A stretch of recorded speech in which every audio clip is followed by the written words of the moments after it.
Bonjour, bonsoir ou bon après-midi selon les endroits où vous êtes et d'où vous me suivez en ce moment. Moi, c'est Mohamed Chekali, je suis journaliste, je suis indépendant.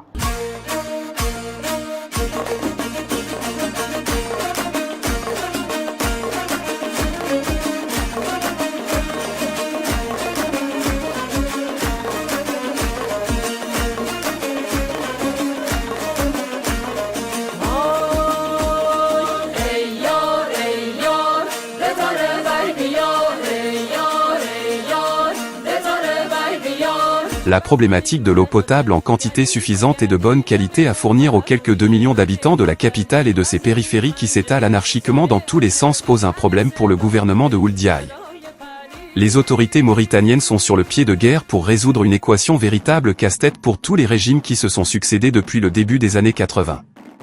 Les pénuries d'eau qui se sont multipliées de manière dramatique et sous des formes inimaginables de ces derniers jours ont plongé les habitants de la capitale Nouakchott dans une crise sociale, ajoutée à une crise politique qui a révélé au grand jour les défaillances et les conséquences dramatiques d'une crise. Véritable casse-tête qui a montré à quel point le département ministériel en charge de la gestion de la problématique de l'hydraulique faisait face à une très grave crise.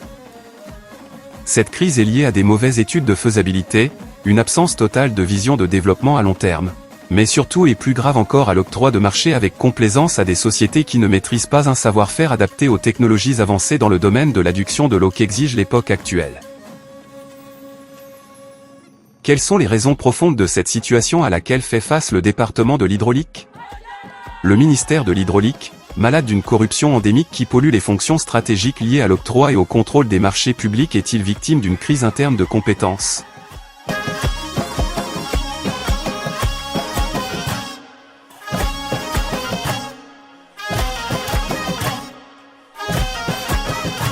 La recherche de solutions rapides à la crise va-t-elle apporter une réponse définitive pour faire face à une situation conséquence de dérives graves dans la mise en place de programmes qui répondent aux réels besoins et l'exigence d'une explosion démographique d'une capitale surpeuplée?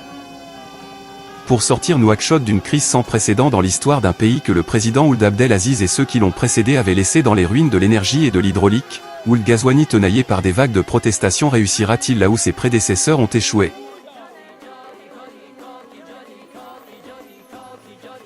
Pour tenter de répondre à toutes ces questions et d'autres, le journaliste et chroniqueur indépendant Mohamed Ould Chigali, assoiffé par une enquête sur le sujet, reviendra dans une chronique spéciale réservée à un champ de bataille où s'affrontent des citoyens qui ont la gorge sèche, des vendeurs d'eau qui profitent d'une situation pour faire flamber les prix et Emal Mint Mouloud, une ministre qui se bat seule contre tous.